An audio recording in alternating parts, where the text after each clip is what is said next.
Next is Diploma, FTSE 100 company that we have been big admirers of, to be honest, and it dipped after its not very most recent earnings from earlier this week, but from the ones before that, it fell to sort of interesting-ish territory, and then it's well back on track after this last one, and it's not that hard to see why if you look at these results either. It was up 15 or so percent on the day, which is a big move higher on the Tuesday, same day as Greg's actually, but very much put Greg's in the shade, at least just for this quarter anyway. These were their 6-month results. Revenues are up 14%. That's around 50-50 in terms of organic growth and acquisitions. So Diploma is an industrial distributor, by the way. They do a bit of manufacturing, I think, but they especially distribute components and life sciences equipment to various end markets, essentially. But their growth historically has come through a combination of buying businesses and getting more from them. And people have kind of wondered, and by people I mean me to an extent, that there's always an acquisition risk here. And they were guiding relatively weak at the start of the year, considering they're not exactly pessimistic price tag. This thing isn't trading at 9 times earnings. Exactly what kind of earnings it's trading at depends on which kind you use, because they have an adjusted number which looks quite high in terms of price earnings, and they have a statutory number which looks really high in terms of price earnings. But around 50-50 organic growth and acquisitions. There was a 2% FX headwind in there as well, which just sort of slows things down a little bit. But even accounting for that, you still get to 14% revenue growth. Earnings per share, this is on an adjusted basis here, was 23% higher for the interim period. That's quite impressive. Assuming you keep those adjustments the same across, which I think you should, that's a good result. As a result, they have also decided this is not growth pulled forward. I did wonder about that a little bit in terms of what we were seeing with tariff uncertainties, was people suddenly trying to get hold of inventories before tariffs kick into effect here, and maybe there's a bit of that going on. Diploma isn't taking that line. They have taken the opportunity to raise guidance for the full year from 6% organic growth to 8% organic revenue growth. That, I think, is impressive too, in the sense that their kind of official model that they have on the investor part of their website says on average going forward 5% per year organic growth. So they're thinking this year is not just going to be slightly better than that, it's going to be significantly better than that. Market was disappointed when they said at the start of the financial for them year, we think probably around 6% or so organic plus whatever shows up in terms of acquisitions, and they're maybe justifiably a little disappointed, maybe not justifiably in the sense of does trade at a high multiple. You might want better than 6% revenue growth than that. Not in the sense that they give you a model that says 5. So, they tell you 5 is the general vibe for things, and you complain if it's 6. The acquisition strategy is obviously kind of key for them here. And what kind of really stood out to me most of all was there's always a constant risk of overpaying with any acquirer. Acquisitions go wrong. Buffett gets acquisitions wrong. This happens. But they did update on 2 of their most recent and biggest acquisitions. One is Windy City Wire, which comes from slightly before the time that we were following this stock, but it's back in 2020. They are in what they call the controls division, which is kind of specialized components for stuff like fastenings and cables and that sort of thing, mostly cables in the sense of Windy City Wire. That's growing double-digit revenues. It was growing about 12% revenues organically when they bought the thing.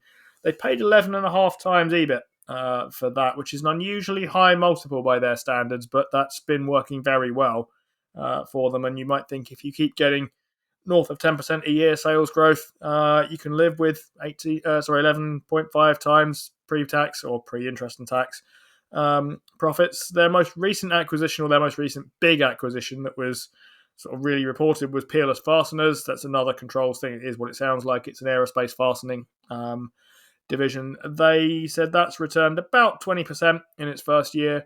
Gotta like that. Bought that thing at 7 times EBIT.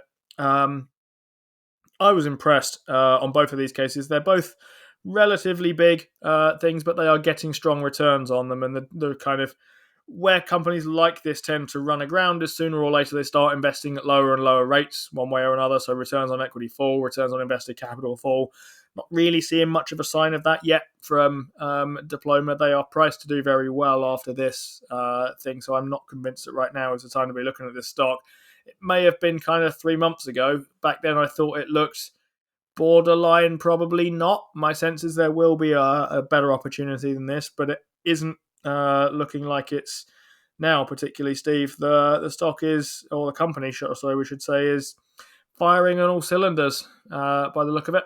This was a really impressive report, Steve. This came a little bit out of the blue. The last report that we went through, we were a little bit worried that it was weaker than it potentially should have been. And this is the opposite end of the story, Steve. So, I mean, they call it return on capital, Steve, but if you have a little dig in the notes, it's actually return on adjusted trading capital employed. It's a little bit different.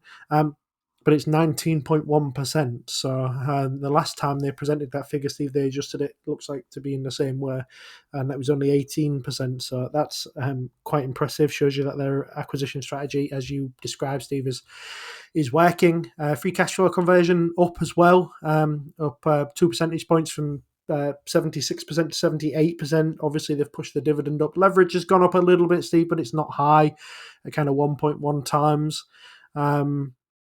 EPS growth up 23%, which when you compare that to the same half last year, which was only up 10, shows you how well their businesses have performed. I think, as you said, Steve, it was the organic growth really that kind of stood out to me with these kind of acquisition companies. Sometimes the organic growth can be weak and it gets masked by them making a couple of acquisitions that move the needle for them. But this is really the opposite.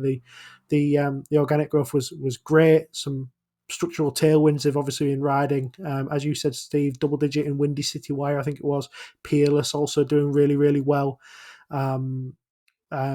Positive momentum in some of their North American businesses, and they said that international seals they think will do better in the next half as well. Life sciences group starting to grow at about 6%. It was really, really impressive. They said that they've still got this really healthy, diversified acquisition pipeline that they want to explore. We'll be interested to see exactly what they do with that. And they gave a little bit of info on the tariffs, and they said that essentially due to it all being kind of like local businesses with local supply chains, they're going to be sort of only marginally affected by it. So yeah, impressive, Stephen. Like as you said at the end there, the little lift in the guidance from 6% up to 8%. And they also lifted the op margin from 21 to 22. You kind of look down this report, Steve, and say, well, there's absolutely nothing wrong with this. If you was looking at this report, knowing what the previous update that we read was, didn't know the share price, you would have said 10, 12% up, probably something like that. And it was up even further. Now, some of that is obviously recouping some of the losses from the last report. But this is a very well-deserved jump in share price, Steve. I thought this was, I might say it's one of the best UK reports that we've read this year. Do you think you ever come back on that? Can't think of a better one just for the moment. There's a long time to go yet, but it does also strike me that I tend to focus on pretty terrible ones. Actually, there was a low-key good one that we didn't talk about last week because we ran out of time. And I say low-key good. It wasn't low-key good. It blew the doors off. It was Renishaw, which is actually not a wildly dissimilar operation. Still industrial, still very specific stuff. I think Renishaw is more of a manufacturer than a distributor with Diploma, but the thing that they said that the market really, or that really stood out to me anyway, and maybe this is what the market liked, was on tariffs, they said, nope, we're going to make other people pay for it, basically. We're going to kick the whole damn cost through to the kind of end consumer here. So there's been a lot of talk about this as to whether Trump really understands that it's the people buying in, the importers that pay tariffs, right? Not the companies selling them out. And the thought is that's true in theory, as long as they're willing to. And if you have a product that's good enough, as Renishaw does, that you can't get anywhere else, then you may well be in a position to say to your customer, you have to buy it, especially if it's mission critical for them. The thing is, not every company's in that position. You ship stuff out, you might find you end up with switching costs. And I think what Trump is after is trying to get people to switch to more local things. But maybe Renishaw up there, but I'm not sure it's better than Diploma. As you point out, 1.1 times leverage is nearly nothing on basically a growth business here that's not particularly cyclical, a little bit cyclical, but it's not especially so. It's mostly a secular growing thing. And I come back to the thought that I expressed a couple of weeks ago of what do you invest in companies for? What do you want them to do? And different people might justifiably give different answers to that. But the answer from my perspective is take the damn money and invest it in a way that I can't. So I could put money into bonds or whatever and get, I don't know, about 5% at the moment in a 30-year bond. That's pretty good. So I want a company that's going to go and invest at better than 5%. I don't have a way of making 19.1% on my money, at least not that I can think of at the moment. And if Diploma can do that by buying things like Peerless, like Windy City Wire and so on, which is areas where they tend to not. The reason they get away with buying things at whatever it is, 11 and 7.5 times EBIT, is because there isn't that much competition for them. Private equity doesn't have a natural home for these sorts of things. They tend to be smaller acquisitions at 100 to 300 million. 300 is their idea of a big deal.